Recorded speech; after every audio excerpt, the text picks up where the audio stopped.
Yan. Uuwi na ako ng Pangasinan! Yan. Pagkakalakan dyan ah. Balik! Baka magalit si Siyang Paranay.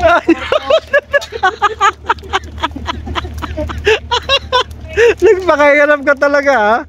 Yan po, ang gulyasan may stripes yan. Tuna itong malalaki, yan.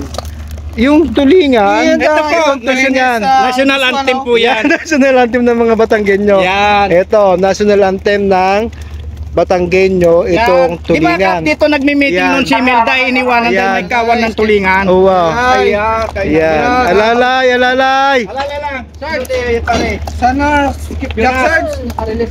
Ito naman yung yellow pin. Ito ang yellow pin. Yan.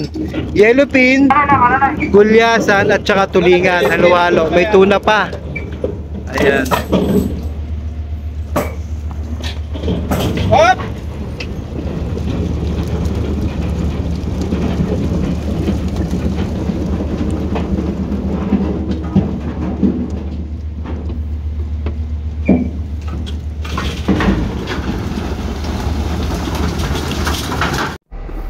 Eto nga po ang ating inarihan for second day, mga kasimangisda. Yan, mga nagkakalundalo sa loob. Sa pool na naman ni Maribar, mga kasimangisda. Napakaswerte po talaga. Yan, puting-puti na yan sa loob ng ating lambat. Ayan po ang ating inarihan na kasalukuyan binubulabog ng ating mga baboy-baboy. Ayan, si Jimban, mga kasimangisda. Medyo nagpapasaway nga po mga isda dyan, kaya sumusugod dyan, no? Kaya pukpukan, pukpuk dito, pukpuk doon. Napakadami po ng bumupukpuk dyan para mag-ingay, para hindi lumapit dyan ang ating isdang inarihan. Yan nga po, yung puting-puti na yan, talaga naman, talagang gustong sumugod pa talaga. Ayan, yan, medyo kalmada na dito mga kasimangisda. Nandyan na yan sa loob na yan. Yan nga po yung ating inarihan for second day. Tayo po ay nasa 70 tons. I think 70 tons po ito mga kasimangisda. Eto, medyo busy na mga kasimangisda natin dito. At ang ating mga nahuling isda yan, nagtitingahan na. So pagka ganyan po talagang may laman-laman po ang ating lambat. Pagka ganyan po tumitinga mga isda, medyo nagsisikip sila doon sa bag portion. Kaya tumitinga sila, ganap sila ng malusutan. Ayan mga kasimangisda. So nakakatuwa naman po dahil tuloy-tuloy po ang blessings na pinagkakalob sa atin sa araw-araw ng ating Panginoon sa ating pamamalakaya dito sa Papua New Guinea. Ang dami ng tinga. Isa-isahin po tagal yan. Ang laki ng tuna, oh, mga kasimangis, parang buntis sa buntis. Oh. Ayan.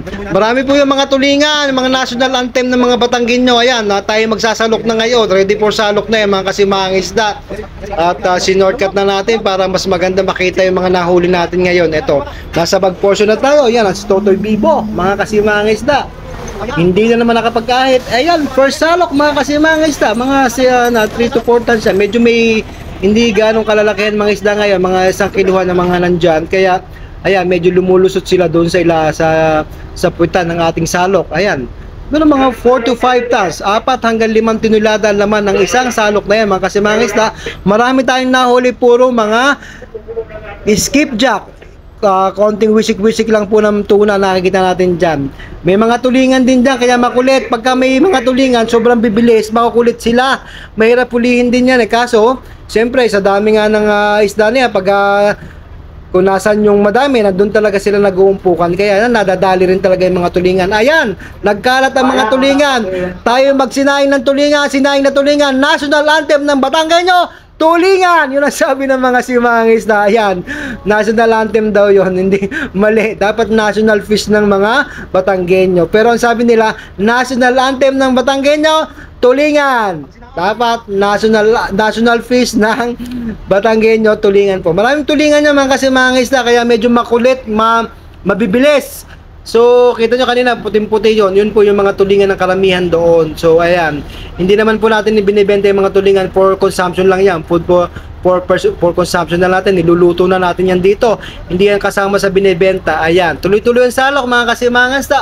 Mga nasa 70 tons po itong ating sinasalok ngayon. Sa bago lang po sa ating YouTube channel, Simangisda by Kap Nilo, ganun din po sa aking YouTube channel. Click the notification bell para lagi kayong updated sa aking mga bagong videos. Sa mga bago lang po, yung stripes po na yan po yung gulyasan. Tawag namin sa Batangas, gulyasan. Sa Katagalugan, gulyasan po yan.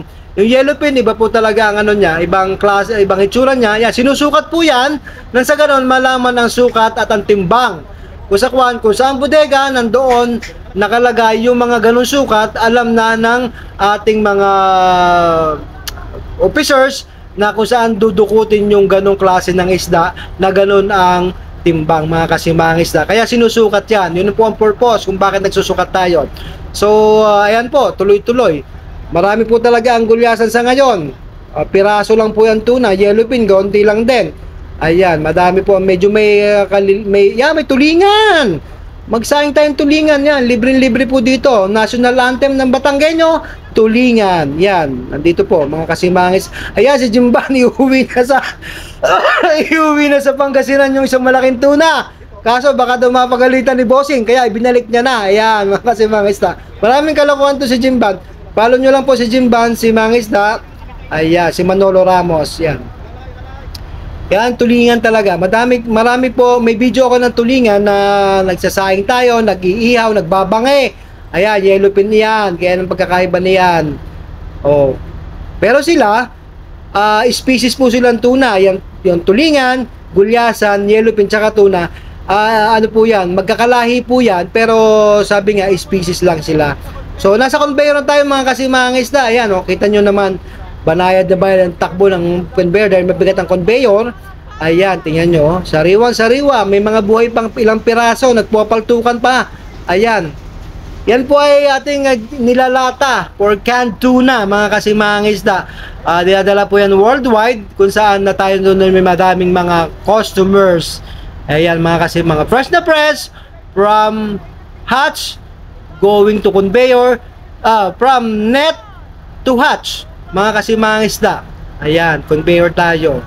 Marami tayo ngayong mga skipjack. Maraming gulyasan. Ayan. So, nakakatuwang panoorin pagka ganitong karami. Dumadaloy lang ang grasya, oh. Talaga yung pagsisikap natin mga kasimangis ay nabibigyan ng pansin ng ating Panginoon at binibigyan tayo ng grasya. Kaya maraming salamat sa iyo, Lord, for all the blessings. For the blessings of health and also yan pong ating nakikita ngayon sa ating harapan. Maraming salamat po. Sa bago lang po sa aking YouTube channel tsaka sa aking Facebook page, ito po ang Buhay Simangisda. Nangingisda po kami sa Papua New Guinea sa Pacific Ocean. Somewhere in Pacific Ocean, mga kasimangisda. Malayo po tayo sa Pilipinas. Hindi po tayo nangangagaw ng isda sa ating mga mangisda, sa mga local fishermen. Tayo po ay commercial fishing. Tayo po ay highly trained, highly equipped. At the same time, license po tayo mga kasimangisa for commercial fishing sa bansang ito. Maraming salamat po sa pagsubaybay at pagtangkilik sa aking mga video. Ingat po kayo dyan. At pagpalain po tayo ng ating pong may kapal. God bless us all. Continue lang po sa panonood. Maraming salamat po sa pagtangkilik. Ito po ang inyong lingkod, Totoy Bibo, Kap Nilo po. Si Mangisda by Kap Nilo. Maraming salamat sa panonood. Magandang hapon.